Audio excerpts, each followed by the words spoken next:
Under a gentle rain that softened the edges of the night, Dr. Vincent Mercer prepared to close the clinic, unaware that a quiet knock at the door would soon unravel memories long kept silent.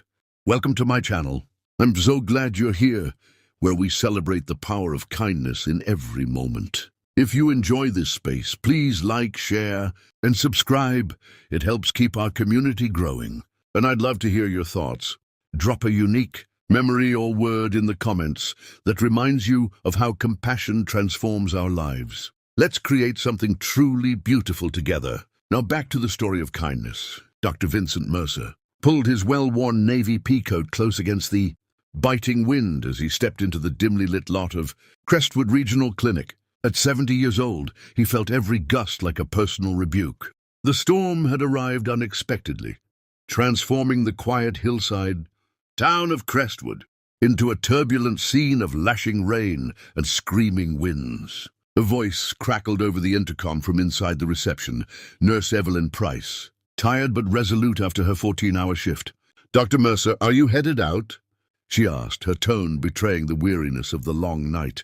Vincent only offered a solemn nod as he adjusted his cap and squared his shoulders, memories of past conflicts stirring with each step. After decades as a combat surgeon in volatile regions around the globe, Vincent had chosen Crestwood Regional Clinic for his twilight years, a modest, under-resourced facility where the battles were no longer fought on ragged battlefields but in quiet exam rooms. Gone were the days of impossible decisions under fire.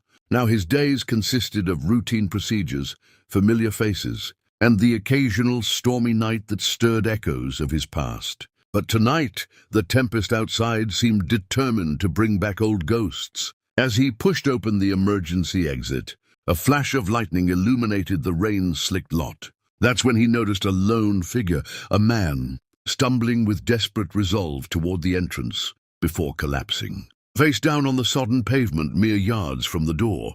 "Price!" Vincent called out, dashing into the downpour. "I need a stretcher out here immediately."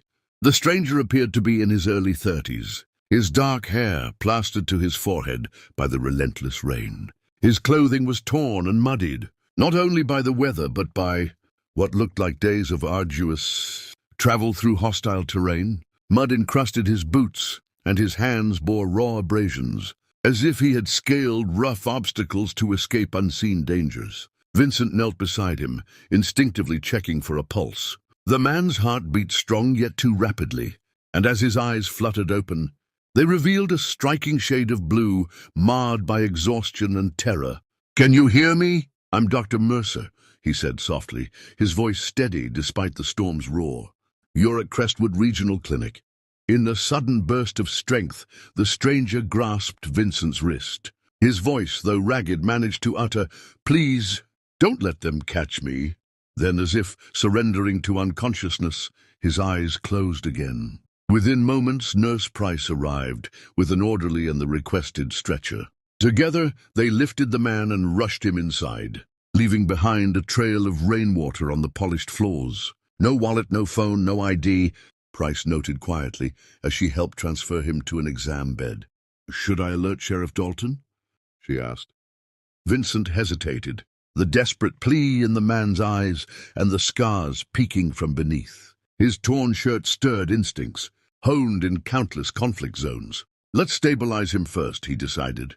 Carefully, he cut away the soaked fabric to reveal a lean, muscular torso adorned with scars that told a story of past violence. These were not ordinary civilian injuries. They were reminiscent of shrapnel, wounds he'd treated in far-off field hospitals. Outside, the storm intensified, battering the windows with its relentless fury. Inside, the steady beeping of a heart monitor formed a discordant counterpoint to the chaos outdoors. Vincent studied the readings with mounting confusion. Despite the stranger's ragged appearance, his vital signs were unusually robust, an unusually low resting heart rate and stable blood pressure that belied the trauma he had clearly endured. "Price, check these reflexes," he murmured as he tested the patient's responses. The man's body reacted with the precision of someone well trained in military discipline. This has the mark of rigorous combat training, Vincent whispered, almost to himself. Then, as if stirred by that realization, the stranger's eyes snapped open again. Alert and calculating, they scanned the room with the practiced caution of someone who had faced danger before. When they locked with Vincent's, there was a silent acknowledgement, not of the doctor, but of the gravity of his situation. "You're safe," Vincent said, keeping his tone calm and professional. "I'm Dr. Mercer. You collapsed outside our clinic. Can you tell me your name?" The stranger's jaw clenched, and he shook his head once, forcefully. "I understand your concern," Vincent continued gently, "but I need some details to treat you properly. Anything you can tell me will help. The less you know about me, the safer you all are." And the stranger replied in a low, determined tone, "I shouldn't have come here. I've put you in danger." He tried to sit up, but Vincent placed a steadying hand on his shoulder. "You're dehydrated and exhausted. Any trouble you're in will worsen if you try to fight it right now." Something flickered behind the stranger's eyes, perhaps a mix of defiance and resignation. "I only need a few hours," he conceded. "Then I must vanish." Before Vincent could respond, the clinic's emergency alarm erupted in a high-pitched wail. Overhead lights flickered and then steadied. Price moved to the window and whispered, "Dr. Mercer, you need to see this." Through the rain-streaked glass, Vincent could make out a lineup of dark SUVs and military trucks converging on the clinic.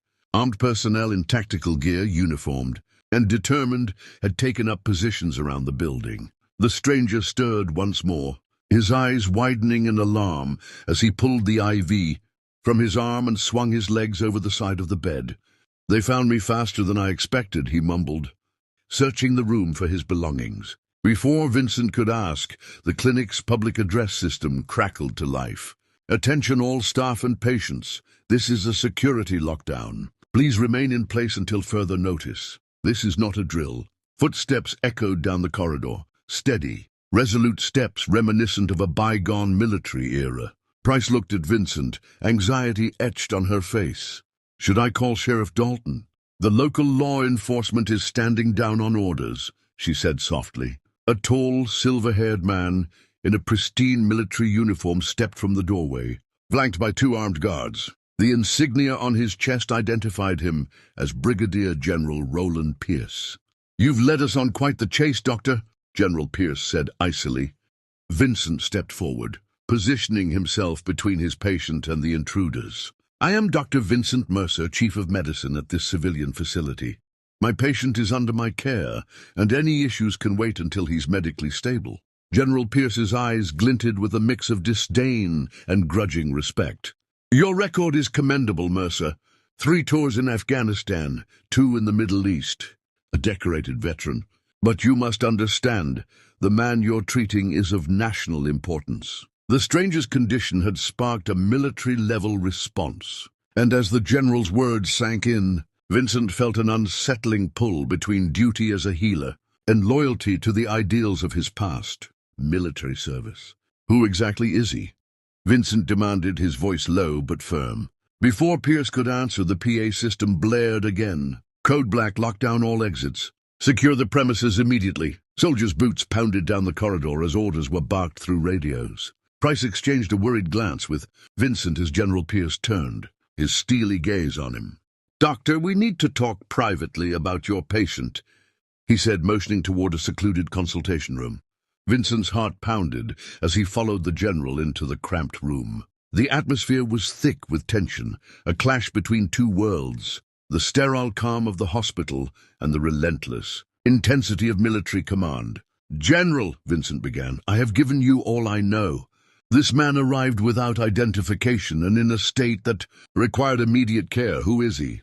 General Pierce placed a sealed folder on the table between them. "The patient you're treating is Captain Elias Reed," he declared in a measured tone. "A former operative with the elite Shadow Unit, a man now in possession of highly classified information that endangers national security." Vincent's eyes narrowed as he absorbed the revelation. If he's such a threat, why not arrest him immediately? Why the military presence at a civilian clinic? Pierce's expression darkened. "Because what Captain Reed knows could destabilize regions, and we can't risk that information falling into the wrong hands." His fingers tapped rhythmically on the folder.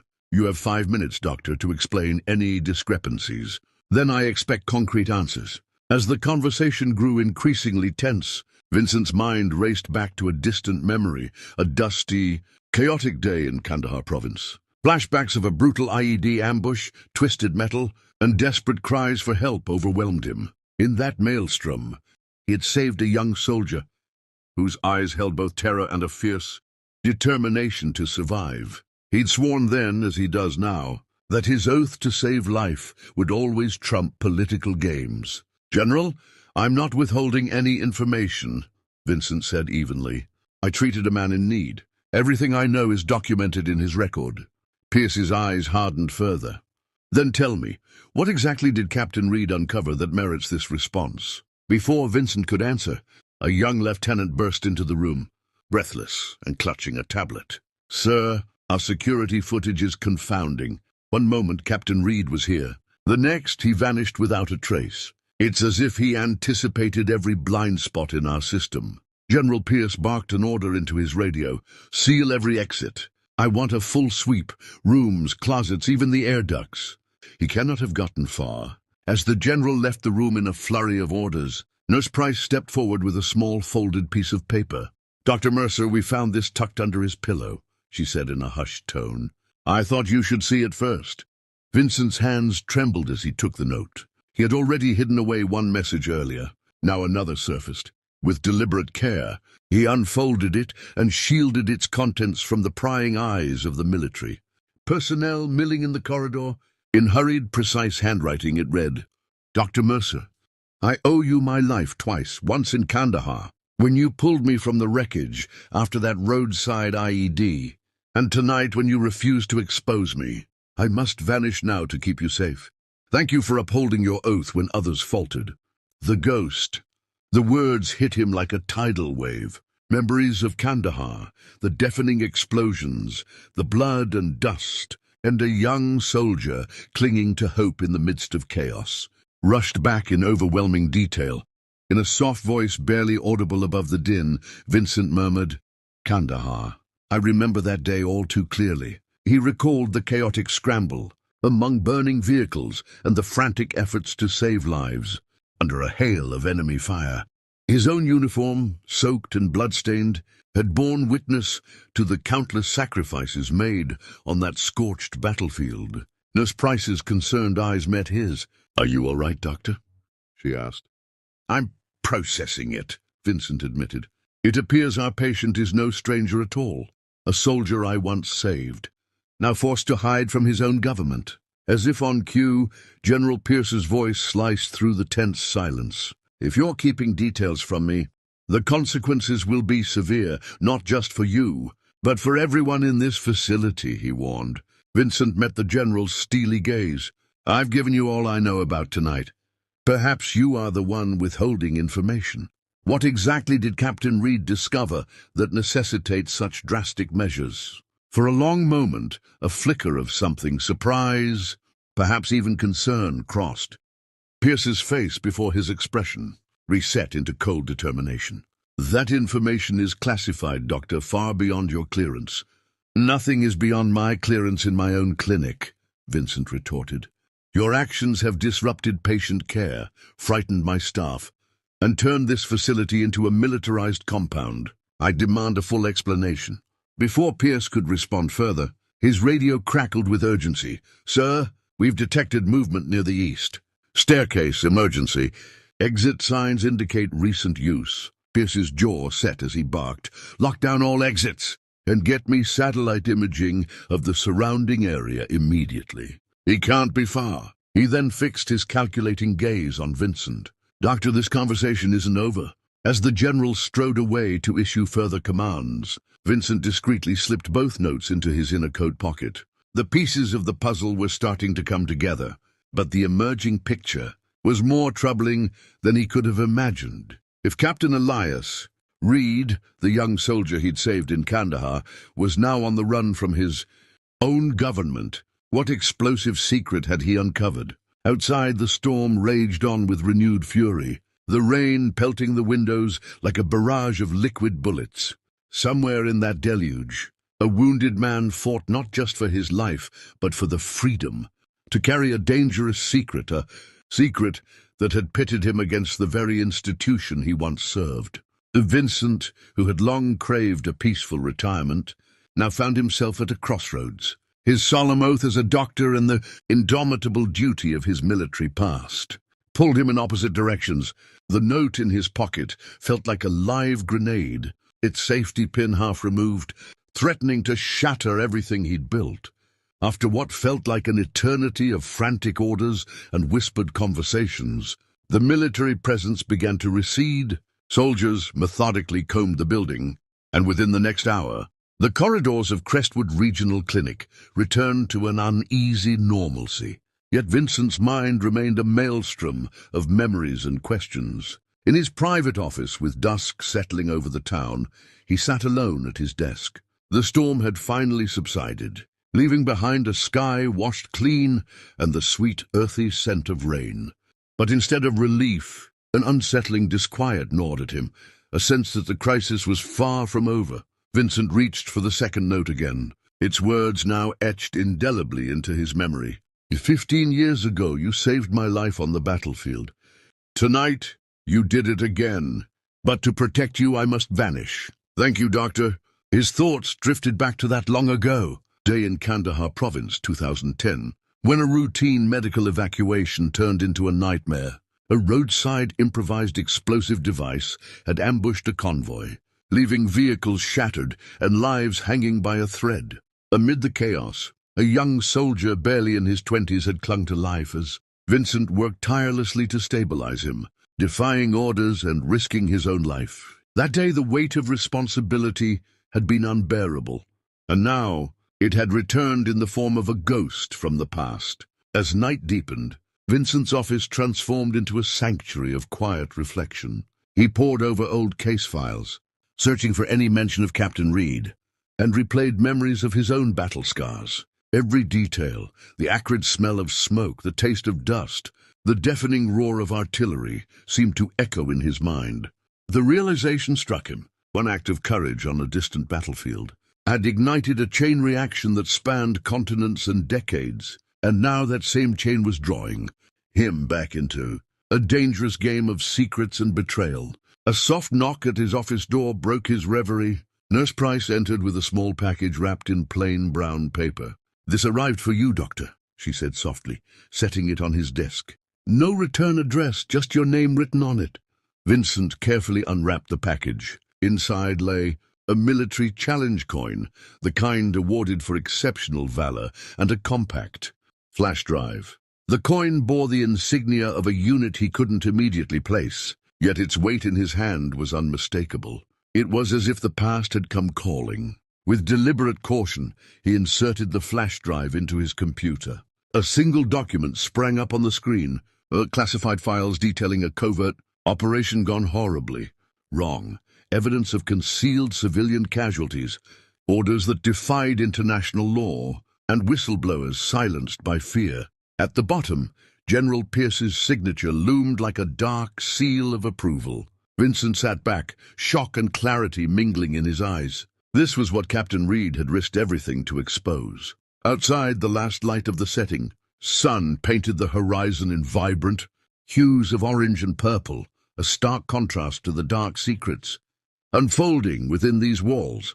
Gently, he removed the flash drive and placed it alongside the note in his inner pocket. In his long career, he had often made split-second decisions that meant the difference between life and death, but now he was confronted with a far more complicated choice: how to handle the truth that had been entrusted to him by fate. The following hours saw the clinic gradually return to its usual rhythm. The military withdrawal was as sudden as their arrival, leaving behind whispers and wary glances. Yet in the quiet aftermath, Vincent's thoughts churned relentlessly. He walked the empty corridors, every step echoing with memories of a past that refused to remain buried. Patients were cared for, and staff resumed their duties. But the weight of the events of the night and the haunting note from a soldier he once saved remained ever present. In the solitude of his office, Vincent began to draft a careful plan. He reviewed the classified document repeatedly, piecing together fragments of a narrative that spanned more than a decade. Captain Elias Reed, once a promising young operative in a war-torn region, had become a fugitive not by choice, but by necessity. The revelations contained in the document were explosive enough to topple powerful institutions and alter geopolitical landscapes. Vincent realized that his decision in the coming hours could change not only his life, but the course of many others. He picked up the phone and made a call to an old confidant from his military days. Colonel Martin Reeves, now retired and living in quiet obscurity. "Martin," he said in a hushed tone, "I need your insight on something that's far beyond a routine case." Over the next few minutes they exchanged cautious words, revisiting old memories of camaraderie and sacrifice. Martin's voice, measured and somber, reminded Vincent that sometimes the truth demanded a sacrifice of its own. Outside, the storm's fury had finally subsided, replaced by a lingering drizzle that shrouded Crestwood in an eerie calm. Vincent left his office to conduct a discreet review of the patient's records and his own notes from that fateful night. In the dim light of the hallway, he recalled every detail: the relentless rain, the soldier's pleading eyes, and the fleeting moment when he realized that history was repeating itself. Each step deepened his resolve. He would follow the trail of evidence, no matter where it led. The night grew longer, and as midnight approached, Vincent found himself in the hospital's small library, a quiet retreat from the chaos. Surrounded by dusty medical texts and military memoirs, he began drafting a detailed account of the events, interweaving his recollections with the new evidence. He paused often, his mind drifting to the young soldier he'd once saved, a soldier who had risked everything and, in doing so, had set off a chain of events that now converged on his doorstep. By the early hours of the morning, Vincent's draft had grown into a sprawling narrative, a testament to his lifelong commitment to truth and duty. He detailed every moment: the desperate arrival of the mysterious patient, the abrupt intrusion of armed forces, the clandestine notes exchanged under cover of darkness, and the explosive classified files that now lay before him. Each word was imbued with the gravity of his past and the uncertainty of the future. Windows, and Vincent felt a brief moment of clarity. He knew that the path ahead was fraught with peril. With the classified document in hand and the memories of Kandahar haunting his every thought, he resolved that he would not let fear or political maneuvering silence the truth. His oath as a physician to save life and uphold dignity merged with his unyielding duty as a former soldier to expose injustice. A call from Nurse Price pulled him back to the present. "Dr. Mercer, there's been a new development in the East Wing. A security team discovered evidence of someone tampering with the emergency exits." Price's voice trembled with concern as she explained that subtle signs of forced entry had been found, an ominous hint that Captain Reed, or whoever was behind his disappearance, might be planning another move. Vincent's mind raced. "Keep me updated," he instructed firmly. "I need every scrap of information." As he hung up, he felt the weight of his decision pressing down on him. He knew that every moment of delay could put lives at risk, and that his next steps would not only determine his own legacy, but the fate of a man who had once entrusted him with his life. The day unfolded slowly as Vincent navigated between treating patients and poring over the evidence. The classified flash drive and the notes were the only clues he had to decipher the full extent of Captain Reed's revelations. Every conversation with his staff, every quiet moment in the empty corridors of the clinic, reinforced one inescapable truth: the past was not dead. It had been waiting quietly for the right moment to resurface. By mid-afternoon, whispers of the night's events had spread among the hospital staff. The once sterile environment now carried an undercurrent of tension and curiosity. Vincent, however, remained focused. He arranged a discreet meeting with a trusted local journalist, Maya Chen, who had previously covered military and political controversies. In a shadowed conference room away from prying eyes, Vincent revealed fragments of his findings. "There's more at stake here than one man's disappearance," he confided. "This is about integrity, duty, and the truth that powerful forces will do anything to keep hidden. Maya listened intently, her pen moving rapidly as she recorded every word. Their conversation would later spark a series of investigative reports that might just expose the hidden truths behind Captain Reed's flight. As the day turned to dusk once more, the hospital's activity began to slow. Vincent returned to his office, the weight of the evidence and his memories heavy on his shoulders. He replayed the events of the stormy night, the desperate pleas of the injured soldier, the cold orders of military men, and the subtle, dangerous hints of betrayal. Every detail served as both a reminder and a warning.